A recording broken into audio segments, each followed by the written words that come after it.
Back on the river today, and we're at a spot that I was at not too long ago, and you might recognize it. We're in this little hole right over in here, and I was finding tons of really cool iron, and I'm thinking that there could be some really good stuff in there if we just take our time and work our way through it.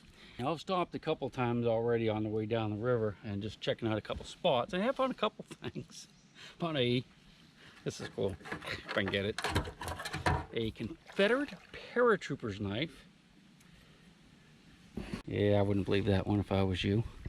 And let's see, I got a nice little lure and a big old chunk of lead.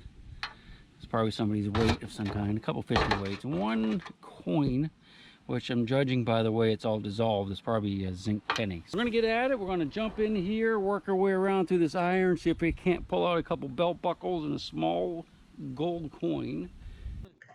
I have to narrate this section because the audio was so bad. Sorry about that. This is the hard clay that I'm digging in. It's very, very dense. The artifacts are actually embedded in it, which is kind of mystifying to me, but I guess it was in super solution at one time during a flood back in the 1800s when all this stuff was lost. It's just really, really tough to dig in. Found some very interesting artifacts in that area, including these horseshoes that still have the nails in them, so maybe the horses were floating in the river at the time. It's kind of like an orthopedic shoe right there. The cleats off to the side. Got some little pieces of pottery and lots of bones that were butchered, and they have knife marks on them. They're really interesting looking. And of course, they're black from being in that mud. Really cool stuff. Lots of square nails. Got some interesting bits and bobs in there that I need to identify. Also have some pottery. Don't know the dates of that. Oh, the ball button. That is a ball button that was used during the mid-1800s. It was very popular with the Zouaves, which I'm going to talk to you a little bit about that in another clip.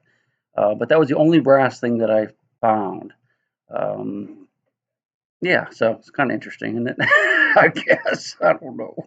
It's hard to do this narration stuff, but yeah, that's a ball button, B-A-L-L. War. Bright uniforms that were fashioned after the some type of French military uniform from 1840s. They're big baggy pants, bright red and blues, hats with plumes on them.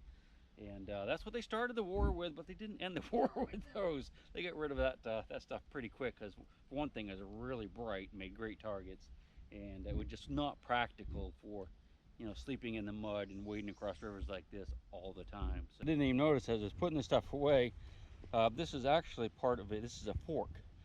This is the a two-tine fork. The tines are missing, and the handle and the wood's missing, but at least we got a little bit closer on that than. That's a weird one right there, isn't it? I guess it's a horseshoe nail. Look at this cool bone I just found. I think it's human. Look at all the big old hack marks on it. That's where it was butchered. This is an interesting little piece of lead. I think somebody probably made this into a fishing weight. You can see where there's a little hole punched in it. And I dug another similar one a few minutes ago and just pitched it in the bag. But I thought I'd show this to you.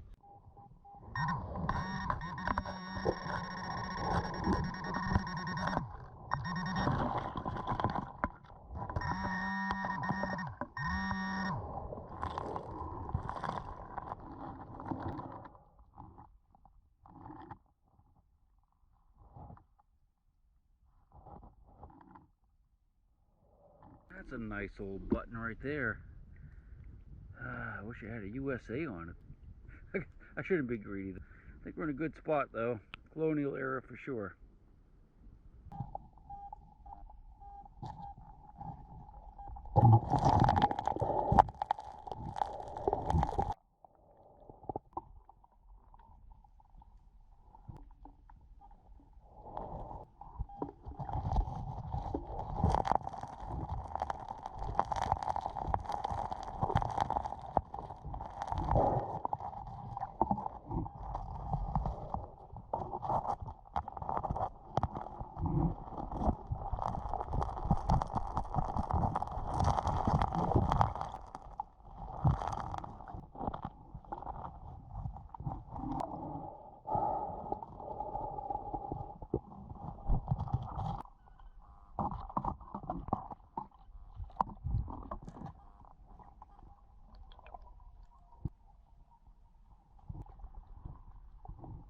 We did get a few things at least. Well, a musket ball. That's about it, really. Couple. These are just fishing weights there. That's all that is, and one piece of a lure. This is kind of interesting. I think that's probably lead solder off or something. He's kind of bendy. Lead solder, like, you know, from an old can or something from back in the 1800s. So some guys came down and they were going to go fishing, so I went ahead and moved areas a little bit. Unfortunately, it's not quite as swift here, so I can't do a lot of underwater work because it's going to get mucky. But I just found 2 targets within just like a minute of getting started. I guess I should say 2 good targets. That's, of course, that's the fishing weight, but this looks like a musket ball, but I believe it's actually a case shot out of an exploded cannonball. Almost 99% sure on that one. And this is a button. That's an old button. So that's a pretty good find too. So all 3 of these just from the boat to here.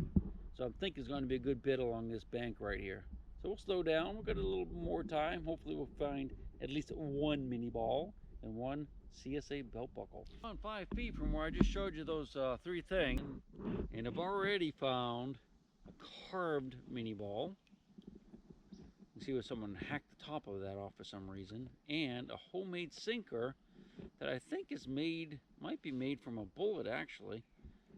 It's got a little bit of an indentation in the bottom and maybe faint rings right there. It might have been hammered out and carved. Can't say for sure, but that's definitely a mini ball. Well, I guess that's going to have to be about it for me. It's starting to get a little bit darkish, so I have to hit the road. I got a little bit more stuff, nothing good. That's about it, really. Some egg sinkers, a regular sinker. That's a spinner blade right there. And that's probably some old lead right there that's rolled up. It's probably some type of line weight. I'm going to go ahead and pack her up, get ready for another day. What do you say? Yeah, that's what we'll do.